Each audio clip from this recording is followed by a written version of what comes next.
kalau kemudian misalnya ada terbukti ada unsur kekerasan dan sebagainya, bisa saja di pra-peradilan, kan banyak cara. Terorganisir seperti itu kan by design karena polanya sama. Ada demo besar, lalu ada sekelompok orang yang bikin coret-coretan itu.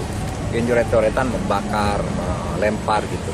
Di semua kota polanya sama. Berarti ada satu desain yang terorganisir di luar kegiatan demo-demo. Nama saya Guntur, pekerjaan saya wira swasta. Saya bukan mahasiswa dari Universitas Semilang. Saya ikut unjuk rasa. Saya yang melakukan perusakan pada mobil Satlantas. Tentang penolakan terhadap Undang-Undang Cipta Kerja yang semakin menjauh dari tujuan dan cita-cita nasional. Segera membebaskan tanpa syarat seluruh demonstran yang ditangkap dan menghentikan penyiksaan terhadap para demonstran yang masih dalam tahanan. Meminta kepada Presiden untuk menyatakan diri mundur atau berhenti sebagai Presiden karena ketidakmampuan dan tidak kompeten dalam menjalankan roda pemerintah. Mengetahui dan ditandatangani Dr. Habib Muhammad Rizik bin Hussein Syihab, Imam Besar, Front Pembela Islam, Gerakan Nasional Pengawal Fatwa Ulama, Persaudaraan Alumni 212, dan HRS Center. Apabila dalam demonstrasi yang terjadi sehubungan dengan penolakan Undang-Undang Cipta Kerja, kami akan memberikan bantuan hukum dan pendampingan serta konsultasi mewakili FPI, GNPF Ulama, dan PA 212. Berbahaya, Pak Jokowi tidak menjawab permasalahan. Saya bertanya, Pak Jokowi sudah baca atau belum? Dengan melemahkan tenaga kerja dan buruh. Ini masalah leadership. Leadership itu bukan follower gitu. Pemimpin itu pengambil keputusan, trendsetter gitu. Nah, kalau memang mau menolak, tolak dari awal dong, saat pembahasan di komisi-komisi. Jadi kalau menolak di ujung, itu namanya pencitraan untuk meraih simpatimu supaya kau pilih mereka nanti di pemilu. 7 fraksi setuju, 2 menolak, sah. Itu di luar dugaan kita tidak tahu mereka tuh datangnya dari mana gitu ya. Berarti disusupi, Bang? Iya, bisa dikatakan ya aksi kami ya disusupi oleh orang-orang yang tak bertanggung jawab sebenarnya.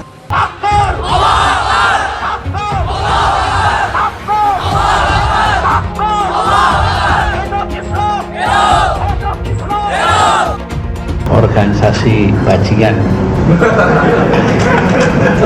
Tulis saja bajingan, ragu-ragu. Gus Dur ngelihat dari mana? Ya. Gus Dur itu buta, matanya buta hatinya. Assalamualaikum warahmatullahi wabarakatuh. Saudara-saudaraku sekalian yang seperjuangan, kawan-kawan buruh, kawan-kawan petani. Dan itu by design gitu. Kenapa saya mengatakan itu? Tapi ada sekelompok orang yang tidak mau pergi. Kita nggak mengenal dia siapa. Jadi itu by design, saya yakin. Saya ingin kita pidana, kita tuntut, gitu. Karena ini by design, gitu. Bukan kepentingan buruh. Ya kita tahu lah. Saya kira Anda pun mengatakan, Mas, Mbak tahu kelompok itu. Itu aja. Karena memang dia bukan dari Jogja. Bukan penduduk Jogja, gitu. Aku bangun kota ini setengah mati tahu. Sampai tanganku patah. Kenapa kamu hancurin? Tega sekali kamu. Kenapa kamu merusak kotaku? Kenapa kamu gak merusak kotamu sendiri? Buru-buru sempat diputus tadi mic-nya, tapi tetap bisa tenang. Dan akhirnya juga bisa kembali dijelaskan dan ditekankan bahwa Partai Demokrat menolak rancangan undang-undang Cipta Kerja yang berpotensi menghadirkan banyak sekali masalah. Kamu mau demo, nggak apa-apa, demo nggak dilarang sama negara, bener kan? Unjuk rasa itu dilindungi sama negara, betul. Pertanyaan saya sekarang, apa yang mau kamu demokan? Undang-undang apa? Undang-undang apa? Nggak apa-apa, kita ngobrol aja. Kamu tahu undang-undang itu ada berapa bab? Nah, ada berapa pasal dalam undang-undang itu? Undang-undang itu ada berapa halaman? Nggak tahu semua. Terus kamu mau demo? Lah. Nggak tahu juga. Gitu kamu mau demo? Ya Tuhan, Dek, mendingan kamu belajar dulu, kamu isi tahu dulu. Ya, kamu cari tahu dulu. Betul nggak yang kamu dengar berita itu? Kalau kamu belum tahu undang-undangnya, kamu belum tahu apa isinya. Kalau cuman katanya kamu kemakan isu apa namanya? Isu hoax, ya? Oke, betul nggak? Apa itu Pak dosen? Tasan, pakai membakar polisi nih. Batasan Pak dosen? Anjing-anjing kapitalis ada di sana.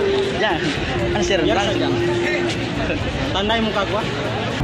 Saya dari Kota Suci Makkah Al-Mukarramah ingin memberikan nasihat kepada Bapak Presiden Jokowi dan seluruh jajarannya dalam pemerintahan. Ini membuat rakyat marah di mana-mana. Tolong jangan sampai kemarahan ini berubah menjadi suatu people power, sehingga tidak perlu ada gerakan people power di Indonesia. Nah, karena itu saya serukan kepada seluruh rakyat dan bangsa Indonesia, kepada seluruh umat Islam dimanapun Anda berada, lakukan jihad total untuk melawan kecurangan. Jihad total untuk melawan kecurangan. Allahu Akbar walillahil hamd.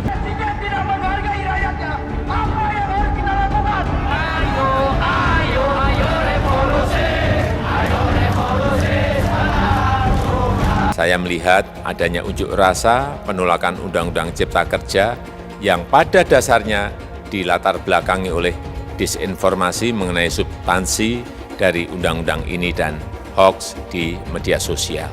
Bahwa ada sebuah upaya sistematis dari kelompok tertentu dompleng pada suasana ini. Ya, saya tidak akan sebutkan pada partainya, itu penuh dengan batu dan alat-alat. Nah, sebenarnya dari hasil investigasi saat ini sudah mengetahui dalam aksi tersebut.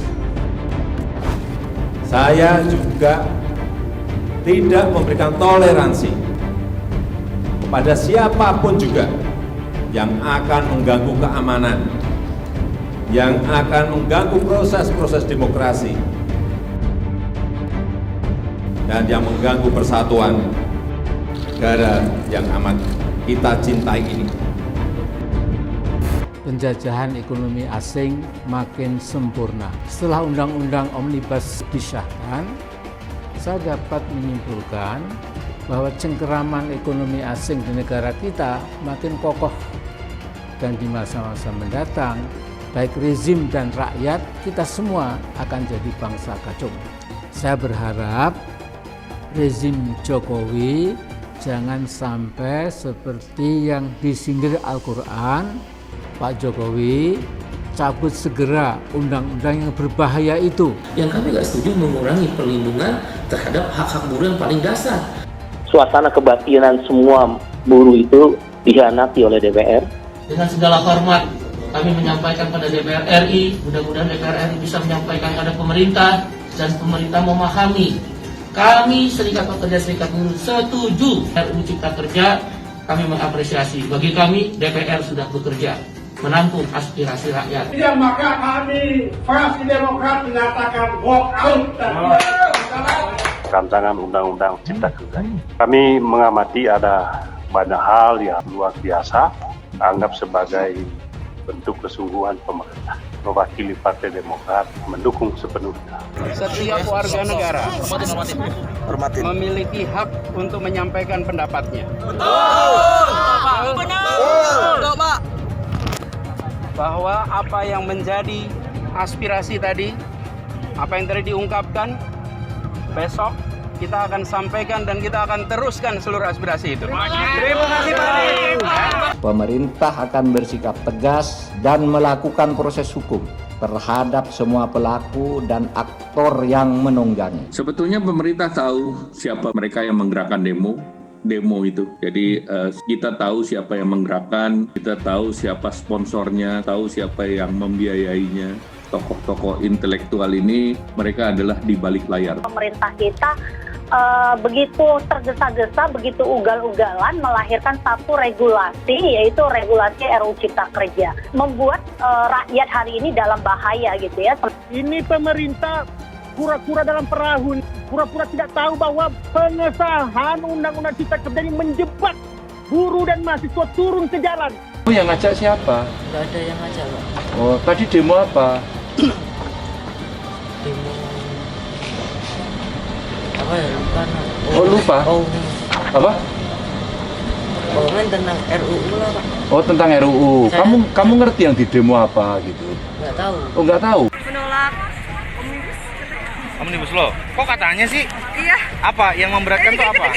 Yang memberatkan apa?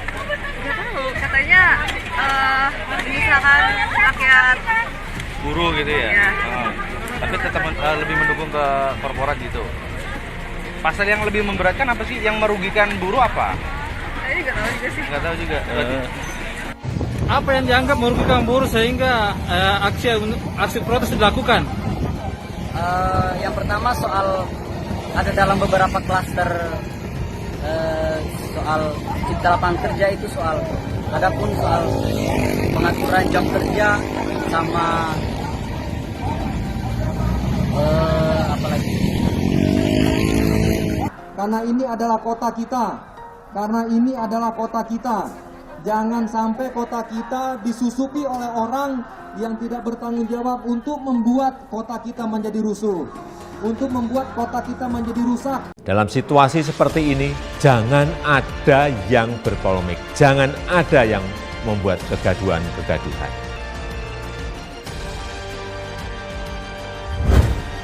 Saya paham masih banyak tantangan, namun tidak sedikit yang telah kita kerjakan. Adalah demo-demo tadi, itu pasti menimbulkan klaster baru. Apa yang kita buat itu, perilaku kita yang tidak sesuai dengan protokol kesehatan, itu akan menimbulkan pasti kematian buat orang lain. Jadi Anda secara langsung tidak langsung, sebenarnya membuat orang lain menderita akibat daripada inisiatif-inisiatif Anda dalam keadaan seperti sekarang ini.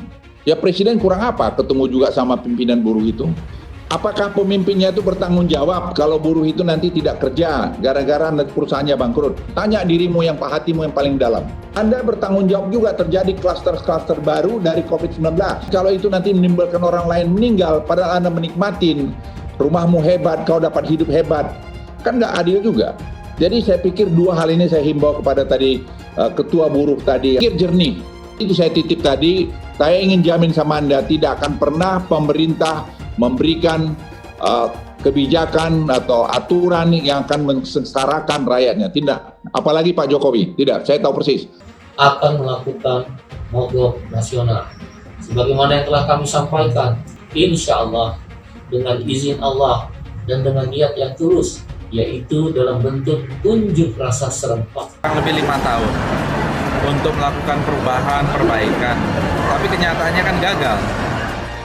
Kita memang nggak siap menerima orang kayak Pak Jokowi karena kok tampangnya itu nggak kuat gitu loh. Jokowi ini kelihatan kerakyatan, tapi mazhab ekonominya itu liberal. Wajahnya kerakyatan, tapi isinya tuh sangat liberal, kapitalistik. Jokowi itu tidak pernah berpidato kepada rakyat Indonesia yang menyatukan rakyat. Pak Jokowi gagal di dalam menciptakan clean government. Pak Ali kan harus tahu presiden kita ini kan juga nggak berpengalaman amat. Ini adalah kegagalan dari pemerintahan Joko Widodo. Itu nyata sekali saya kira. Sekarang ini Pak Jokowi dan Pak Ma'ruf bahwa kemenangan mereka itu cacat secara hukum. Politisi yang sangat gampang berubah. Tidak tahu bahwa bagaimana Pak Harto hanya hitungan hari dia bisa berbelok menjadi melawan Pak Harto dan rakyat semakin berat ekonominya sehingga terjadi kekeringan keuangan. Jadi kayak petinju kita udah kebanyakan utang, dikena jab gagal bayar. Ya terjadi sesuatu yang kita tidak bisa harapkan. Soal sosial, akhirnya Soeharto jatuh. Itu saya menilai pertahanan Indonesia terlalu lemah. Jauh dari yang diharapkan. Jadi bukan saya tidak percaya. Saya ini TNI Pak. Saya pertaruhkan nyawa di TNI. Saya lebih TNI dari banyak TNI. Yang penting, dalam situasi seperti ini, jangan ada yang berpolemik. Dan jangan ada yang membuat kegaduhan-kegaduhan. Lah kok minta seperti Pak Jokowi mundur, Pak Jokowi tidak berhasil. Mengapa saya sebut beliau ya? Itu presiden kita. Kenapa kita dijelekan? Karena sampai hari ini suara kita sebagai partai di Indonesia ini tertinggi terus. Hai teman-teman, saya mau memperlihatkan transaksi saya hari ini lakukan trading di eToro. Ini bukti transaksi saya untung $4.500 US, itu sekitar 68 juta rupiah. Semua keuntungan bisa saya dapatkan dengan fasilitas copy trading di eToro. Kalau saya bisa, kalian juga bisa guys. Oke, itu yang mau saya tunjukkan. Like video ini sekarang juga dan gunakan link di kolom deskripsi, maka kalian berhak dapat bonus kalian. Promo ini ada masa waktunya, jadi jangan ketinggalan. Bukan cuma itu saja, transaksi tidak dikenakan fee, baik itu investasi saham, trading forex, komoditas, bitcoin, dan lainnya. Kalian bisa melakukan transaksi berapa kali pun atau unlimited trading. Dan tidak ada fee sama sekali. Jika transaksi di tempat lain sudah berapa fee-nya. Setelah nonton video ini, ayo bergabung dengan eToro hari ini, gratis dan tidak ada minimal deposit. Pastikan kalian menggunakan link di kolom deskripsi untuk mendapatkan welcome bonus. Kalian bisa menggunakan bonus $100.000 di akun virtual untuk latihan. Bukan cuma itu, kalian akan dapat kelas trading online gratis senilai 3 juta rupiah atau $200 jika kalian deposit di bulan ini. Selamat menonton guys, enjoy! Hai semua, dengan saya Jonas Leong. Terima kasih banyak buat kalian penonton setia yang selalu menonton di channel ini. Saya secara personal sangat menghargai waktu kalian. Dan saya sudah menganggap kalian sebagai family karena kalian selalu support di channel ini. Bagi kalian yang selalu menuliskan opini kalian di kolom komen, saya baca komen kalian satu persatu. Saya baca komen kalian untuk mengetahui opini kalian, tanggapan kalian, dan masukan kalian sangat berguna untuk video selanjutnya. Terima kasih banyak buat kalian yang selalu menekan tombol like di awal video. Video seperti ini membutuhkan waktu dan juga research. Dan ini semua gratis untuk kalian.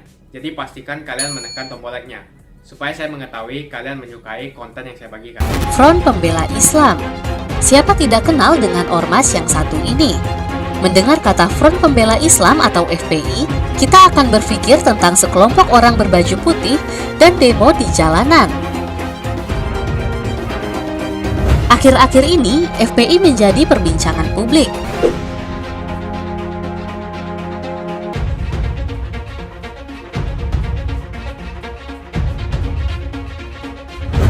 Belum lama ini, muncul sebuah petisi dengan tajuk Stop Izin FPI di laman change.org yang bertujuan agar izin tersebut tidak diperpanjang oleh pemerintah. Dalam petisi yang dimulai oleh Ira Bishir tersebut, dituliskan bahwa FPI merupakan organisasi radikal yang mendukung kekerasan dan mendukung Hizbut Tahrir Indonesia atau HTI yang telah dibubarkan oleh pemerintah. Partai Gerindra juga pernah meminta FPI untuk dibubarkan. Dalam berita yang dibuat di laman okezone.com, diketahui bahwa Partai Besutan Prabowo itu mendesak pemerintah yang saat itu dipimpin oleh SBY untuk segera membubarkan FPI.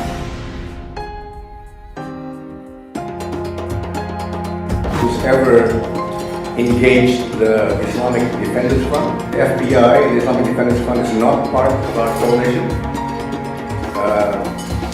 and never will be a part of the coalition.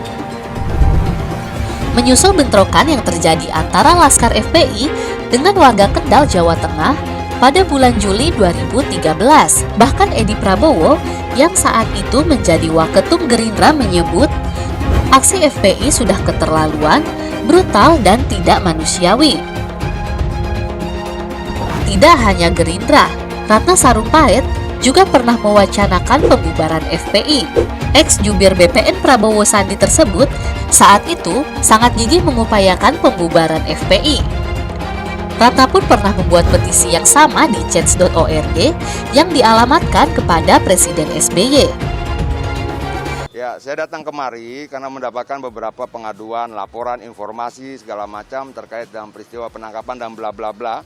Nah, saya berpikir bahwa tugas saya memastikan bahwa semua proses penahanan, penangkapan, interogasi dan sebagainya harus sesuai dengan prosedur hukum.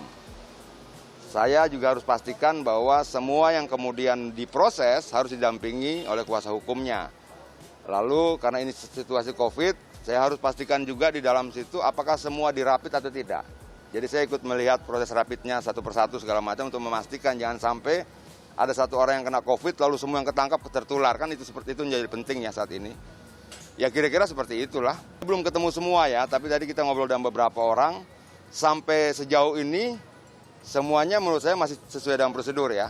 Tapi bahwa kemudian saya harus mengkonfrontir ada tidak yang kemudian hak-haknya tidak terpenuhi. Tadi saya tanya satu persatu, apakah di sini dipukuli, dianiaya, segala macam. Jawaban mereka tidak. Saya minta mereka buka masker, kita periksa wajahnya. Tidak ada bekas lebam, saya minta buka bajunya, segala macam. Itu kita ikuti. Saya mau memastikan saja gitu loh.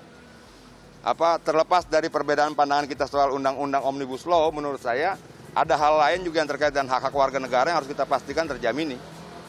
Ya kalau kemudian misalnya ada terbukti ada unsur kekerasan dan sebagainya, bisa saja di pra-peradilan kan banyak cara.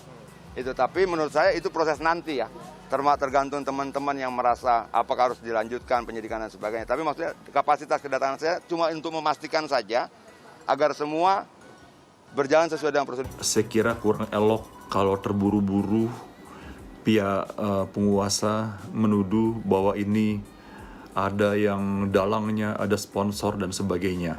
Saya rasa kurang bijaksana karena kita kan punya penegak hukum yang bisa melakukan investigasi, mengumpulkan bukti-bukti, sehingga serahkan aja dulu pada penegak hukum. Mereka tidak mengerti dan bukan dari kelompok buruh yang memang akan menyuarakan, tetapi ada kelompok-kelompok tersendiri atau kelompok mahasiswa menyuarakan, tapi ada beberapa kelompok-kelompok sendiri yang memang datang ke sana untuk lakukan perusuhan, bahkan didominan oleh anak-anak sekolah, anak-anak STM, ya, yang dia tidak tahu apa itu undang-undang Cipta Kerja, yang dia tahu ada undangan, ya, ada undangan untuk datang, disiapkan kereta api, tiket kereta api, disiapkan truk, disiapkan bus, kemudian nantinya akan ada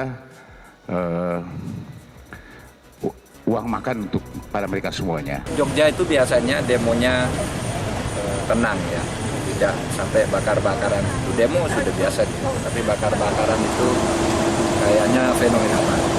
Oleh sebab itu pemerintah itu membagi pendemo itu ada dua.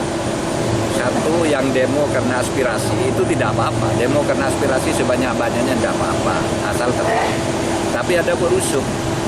Perusuh itu adalah orang yang merusak, menjarah, membakar, itu, melempar mobil dan sebagainya. Nah itu yang sekarang sampai hari ini ada 243 orang.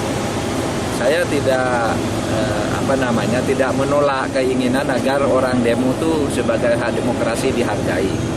Tetapi kalau merusak itu ya, kalau merusak, membuat kerusuhan itu harus ditindak. Saya kira siapapun sependapat harus ditindak. Karena misalnya ada orang usul, Pak udah Pak jangan ditindak pendekatan persuasif, lah dia melakukan kejahatan. Nanti kalau terjadi sesuatu lebih besar lagi, lalu siapa yang bertanggung jawab? Biasanya yang usul-usul gitu tuh bilang, wah saya kan hanya usul gitu, nggak boleh begitu.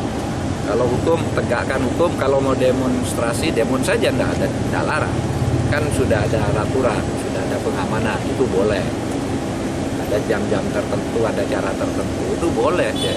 Demo. Kita tidak nangkap satupun orang yang karena demo. Ada 243 orang sekarang, itu karena merusak. Melempar, menjarah, membakar, itu yang sekarang ditangkap. Yang demo-demo biasa kan puluhan ribu tidak diapa-apain. Sekurang-kurangnya terorganisir seperti itu kan by design, karena polanya sama. Ada demo besar, lalu ada sekelompok orang yang bikin coret-coretan itu, bikin coret-coretan, membakar, melempar gitu. Di semua kota polanya sama. Berarti ada satu desain yang terorganisir di luar kegiatan demo-demo. Nama saya Guntur, pekerjaan saya wira swasta. Saya bukan mahasiswa dari Universitas Unilag. Saya memakai jaket alma mater yang punya teman saya. Saya ikut unjuk rasa pada hari Kamis tanggal 8 Oktober di gedung DPRD Provinsi Riau. Saya yang melakukan perusakan pada mobil Satlantas di depan Hotel Jokro. Saya minta maaf sebesar-besarnya kepada Universitas. Assalamualaikum warahmatullahi wabarakatuh.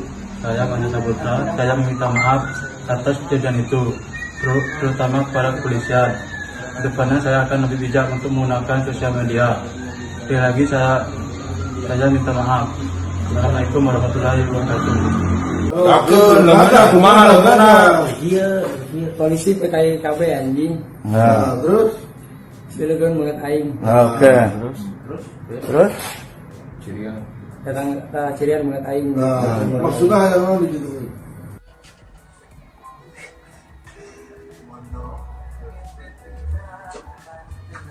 Mantan Kepala BIN Hendro Priyono memperingatkan Rizik, Yusuf Martak, dan sejumlah WNI keturunan Arab agar tidak menjadi provokator seruan makar.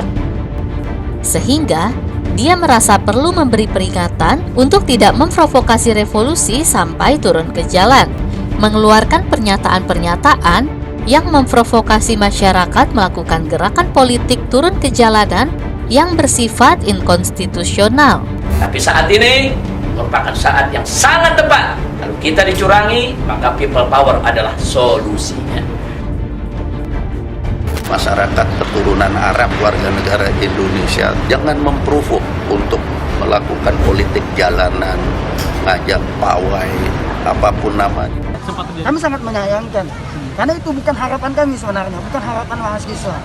Harapan mahasiswa itu aksi ini berjalan dengan lancar, pesannya bisa tersampaikan, apa yang kami inginkan itu bisa tersampaikan oleh pihak DPRD. Cuman lagi-lagi saya tekankan, ternyata ada insiden yang tidak diinginkan, sehingga sebenarnya tadi itu masa-masa yang ada di depan DPRD yang tidak memakai alma mater kampus itu di luar dugaan kita tidak tahu mereka tuh datangnya dari mana gitu ya. Berarti disusupi, Bang? Iya, bisa dikatakan ya aksi kami ya disusupi oleh orang-orang yang tak bertanggung jawab sebenarnya. Assalamualaikum warahmatullahi wabarakatuh.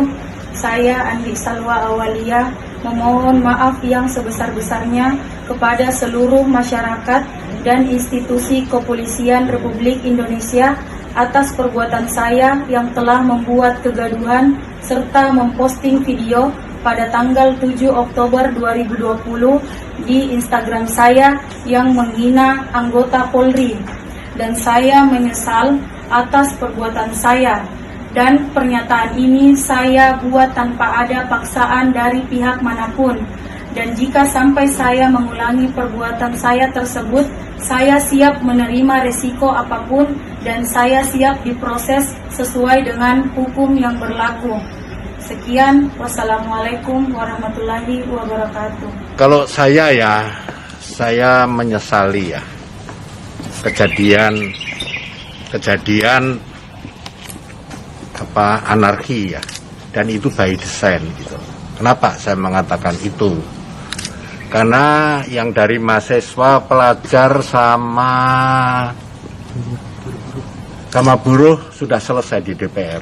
Tapi ada sekelompok orang yang tidak mau pergi. Kita nggak mengenal dia siapa. Dan itu berlangsung terus sampai sore di Kota Baru.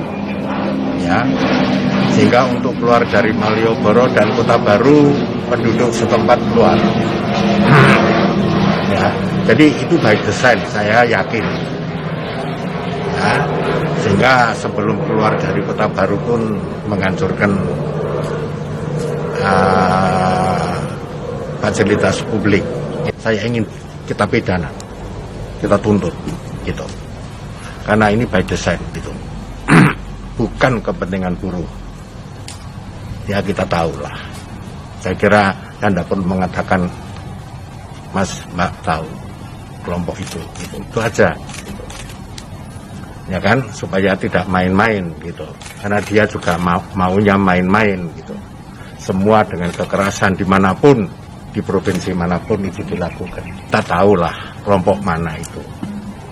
Saya terima kasih tidak hanya kepada TNI maupun kepada polisi, tapi juga saya terima kasih kepada warga, ya, karena warga juga tahu siapa dia, gitu.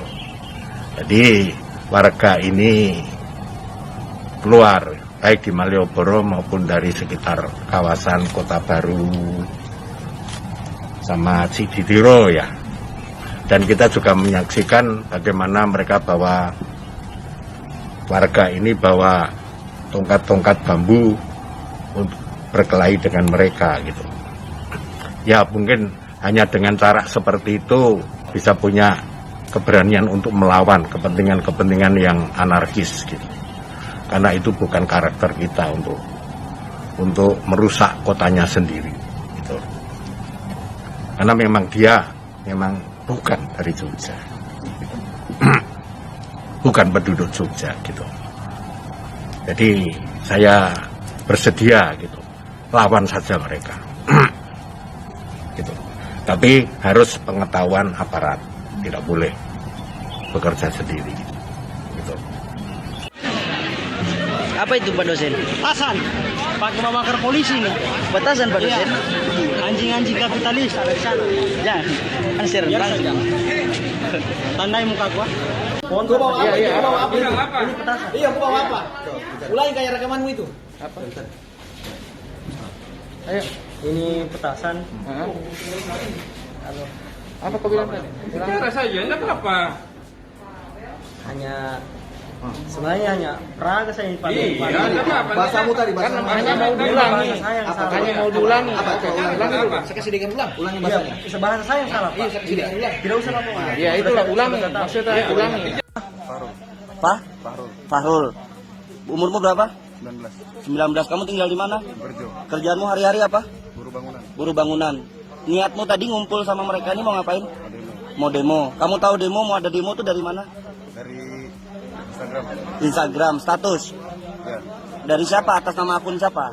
Banyak Pak. Banyak. Orang-orang kuliah. Oke. Kamu mau demo? Nggak apa-apa, demo nggak dilarang sama negara, bener kan? Unjuk rasa itu dilindungi sama negara, betul? Pertanyaan saya sekarang, apa yang mau kamu demokan? Salah undang-undang. Undang-undang apa? Undang-undang apa? Nggak apa-apa, kita ngobrol aja. Undang-undang apa? Gaji dihitung per jam, Pak. Bukan itu nama undang-undangnya. Ayo, kan kamu mau demo. Wah, bukan lupa atau nggak tahu? Lupa atau nggak tahu? Lupa, saya baca. Undang-undang Omni. Nah, ayo. Kalau kamu pernah baca pasti kamu ingat Undang-undang Omni nakal. Omnibus Law. Ya, Undang-undang Omnibus Law Cipta Kerja. Betul nggak? Yang masalah dituntut apa? Tadi kamu bilang apa? Yang gaji. Gaji dihitung per jam. Siapa yang bilang? Dari banyak Pak, status Pak.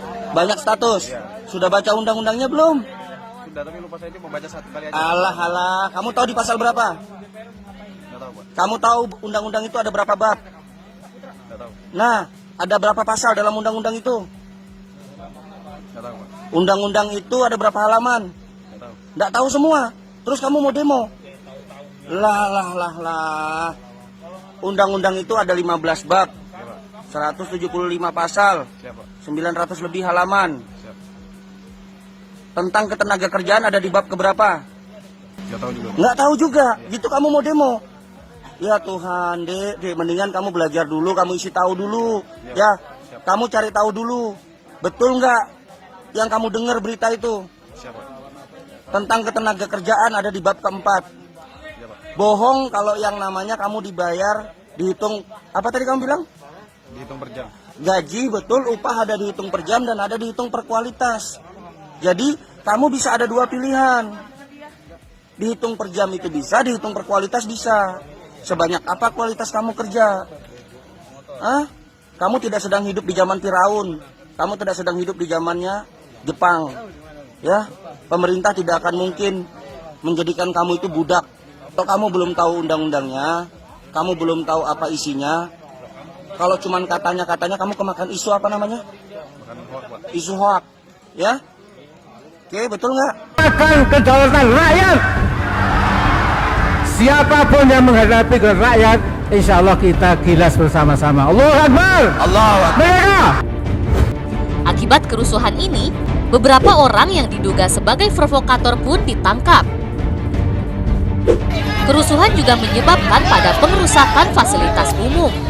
Bukan hanya itu, mobil-mobil yang terparkir di depan asrama Brimob Petamburan, Jakarta Pusat juga dibakar oleh para pelaku kerusuhan.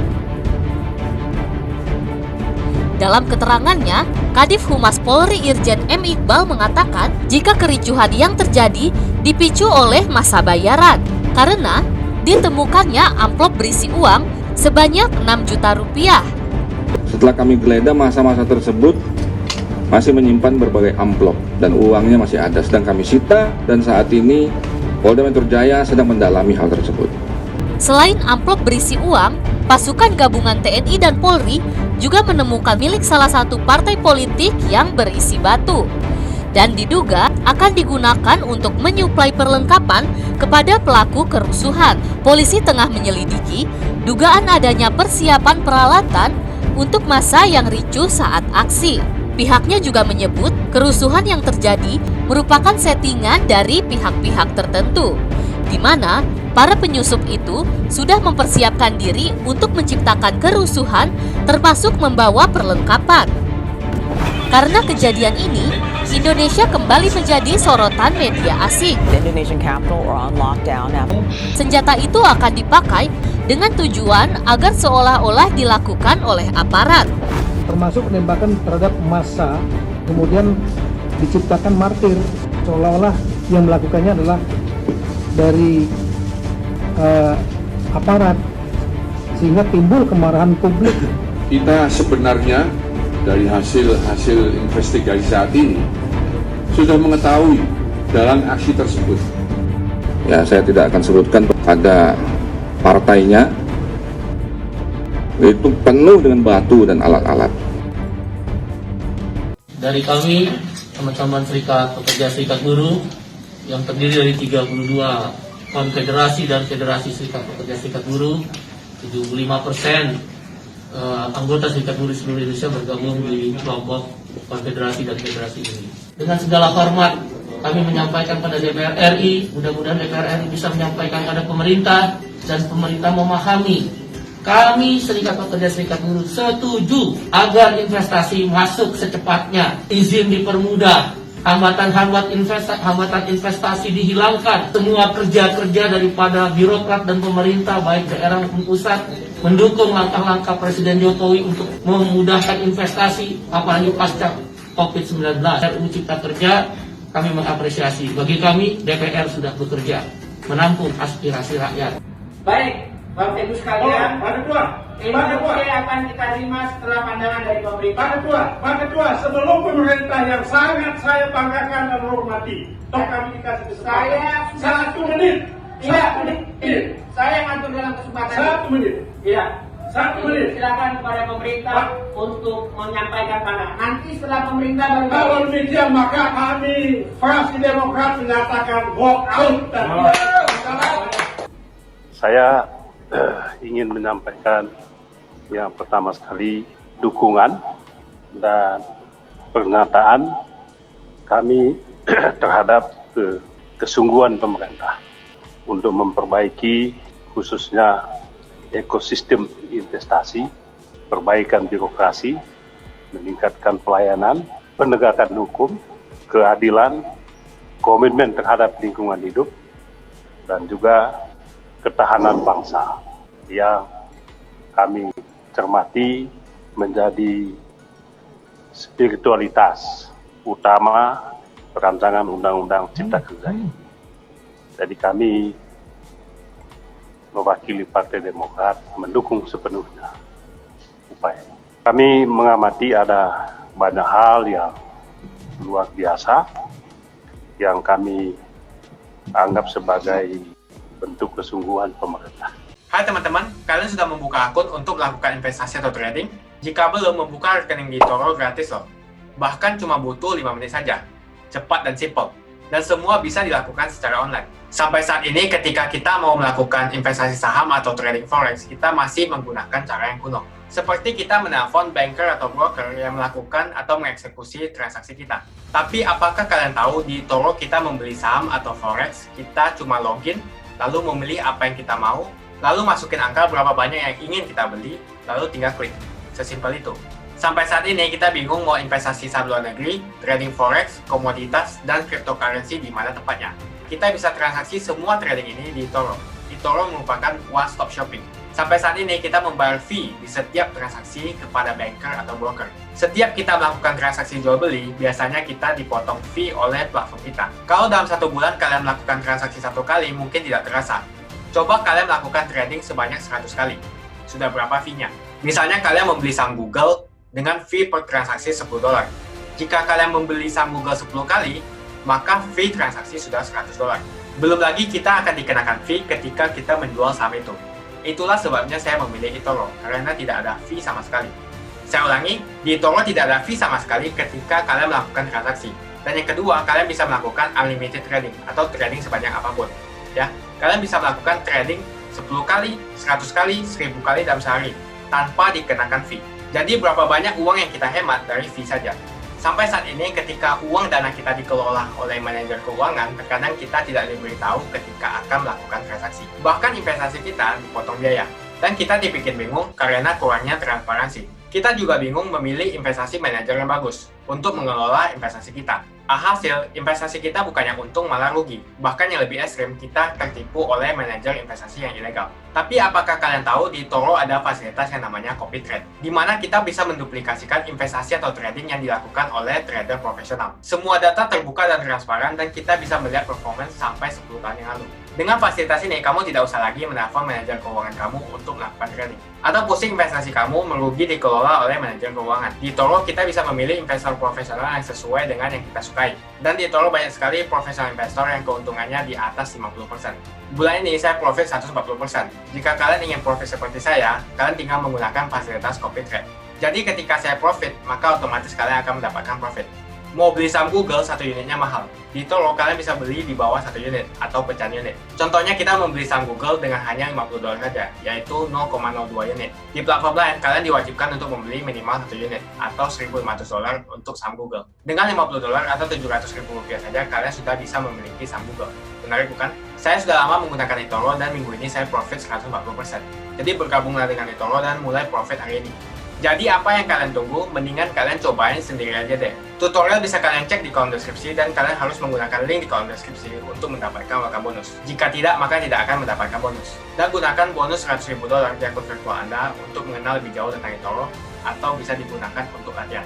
Bukan cuma itu, kalian akan dapatkan kelas trading gratis yang nilainya Rp3 juta jika kalian deposit di bulan ini. Makasih banyak buat kalian yang nggak skip dan nonton video ini sampai habis. Saya secara personal sangat menghargai waktu kalian. Makasih banyak buat kalian yang sudah tekan tombol subscribe dan makasih banyak buat kalian yang sudah tekan tombol loncengnya. Jangan lupa bagikan informasi ini ke teman atau family Anda. Mungkin teman atau family Anda membutuhkan investasi ini. Oke guys, sekian dulu dari saya. Jangan lupa follow Instagram saya di @johannesleongofficial untuk kata-kata motivasi setiap harinya. Bagi kalian yang termotivasi nonton video ini, ayo like video ini dan subscribe di channel ini. Dan buat kalian yang sudah subscribe di channel ini, jangan lupa tekan tombol loncengnya supaya kalian mendapatkan notifikasi setiap kali saya upload video.